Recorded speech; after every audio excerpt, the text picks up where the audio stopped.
With Spider-Man firmly cemented back in the MCU and Phase 4 only beginning next year, the question is, where can the MCU go? We had Avengers, Age of Ultron, Civil War, Infinity War and Endgame. These stories have helped define the characters, the universe, and honestly redefine cinema as we know it. So can we expect the same level of epicness in the next set of phases? Well, if it goes with these stories, perhaps. Now, a slight detail to this list. I have got forgotten books which can work in the MCU. Basically, everything on this list has already had some kind of suggestion or build-up already in the MCU. This first one is the big one, and honestly they've already done an awful lot to set this up. I speak of course of Dark Avengers. For the comic books, in the aftermath of the Civil War, it is found that the Avengers aren't sustainable, and the government has stepped in to put in their own Avengers group. This group has taken the villain equivalents for our superheroes. So you've got Deacon covering Wolverine, we've got Venom covering Spider-Man, the Abomination covering the Hulk. Front and centre we have got Iron Patriot, which is revealed to be Norman Osborn, the Green Goblin, an iconic villain for Spider-Man. So hey, the third Spider-Man film might tie into this.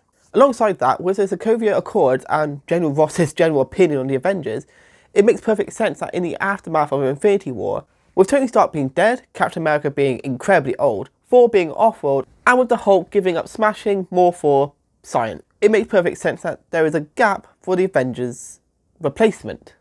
And of course, if Spider-Man is due to be the new lead of the MCU, taking on the role of Iron Man, then it makes perfect sense that his arch-villain, the Green Goblin, takes the place of Tony Stark. My next suggestion is Standoff. Now, Standoff hasn't had the same amount of credibility as something like Infinity Gauntlet or Civil War have, but it's still a very iconic story in the Marvel Universe. In the comic book, S.H.I.E.L.D. attempt to recreate the Cosmic Cube, also known as the Tesseract in the MCU. After a few hiccups, they use this power to create a sanctuary for supervillains, using its power to alter their minds and their appearances, essentially making the perfect American neighbourhood. No one remembers their lives, their abilities, or even their own identity, being forced to take on roles such as the milkman, the baker, and just generally living in suburbia. This could be a perfect story to follow up after Endgame, showing that the impact of the Infinity Stones, especially the Tesseract, the most iconic of the Infinity Stones in the MCU, is still being used to cause a lot of trouble on Earth. Also, re-establishing the arms race that we have seen in the Avengers and Captain America, using the technology of the Tesseract to build these super weapons and take the next step to build these super facilities. Of course, things are horribly wrong when some of the supervillains are not susceptible to the mind-altering technology. This means that all the supervillains who have survived in the MCU so far, and potentially some who haven't, could return and make a big appearance in the MCU, re-establishing just how scary that world is. And one important character to this story is Captain America, but very old. Shenanigans in the comic books, Captain America lost the super serum from his bloodstream, meaning he aged rapidly and essentially took on the role of an 80-year-old man still wearing the Captain America uniform.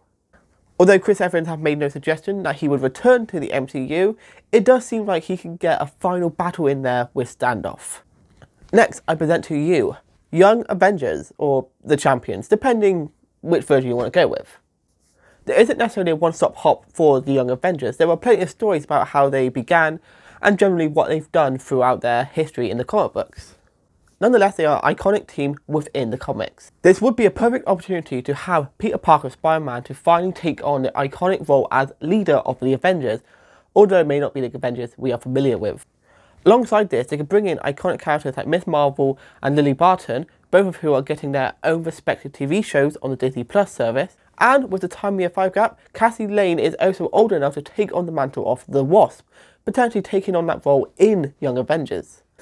It could also be a perfect opportunity to bring back old Captain America or Professor Hulk to take on a more mentor role in the background, leaving the actual avenging to the new Young Avengers.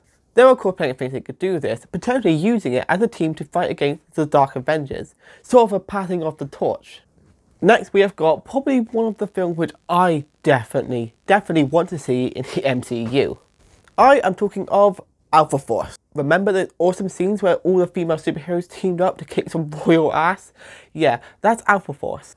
Led by Captain Marvel in an orbital space station, something that's already been established to exist in the MCU, she is leading a team to defend Earth. This team comprised mostly of female Avengers. Now, who the big bad could be is up for question, but the fact is this is a team ripe for the picking, as a lot of the fans absolutely love the idea of a female Avengers group. But if the idea of a female central Avengers group makes you want to rip your fedora and pull out your neckbeard, then please, grow the hell up.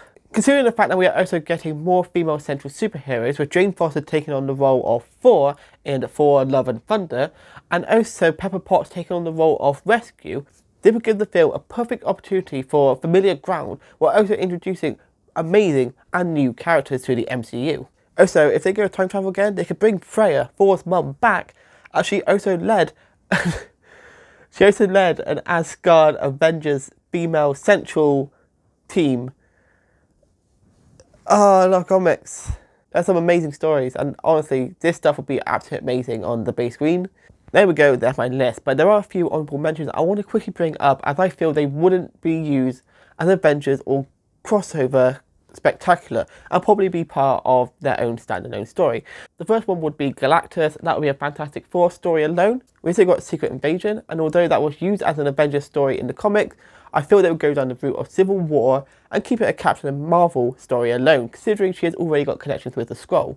Speaking of Civil War 2 would be a Captain Marvel central story, yet again just like Civil War Captain America was. Then the likes of Marvel Zombies or Secret Wars would probably be too big to fit into the MCU just yet, and probably have to wait until probably phase 5 or 6. Although saying that, one of the What If episodes is suggested to be a Marvel Zombies centric one, but we don't know anything about that. Now I want to hear from you. Where do you think the Avengers and the MCU will go in the future? What iconic comic book stories do you want to see on the big screen, and what ones do you think would just fail?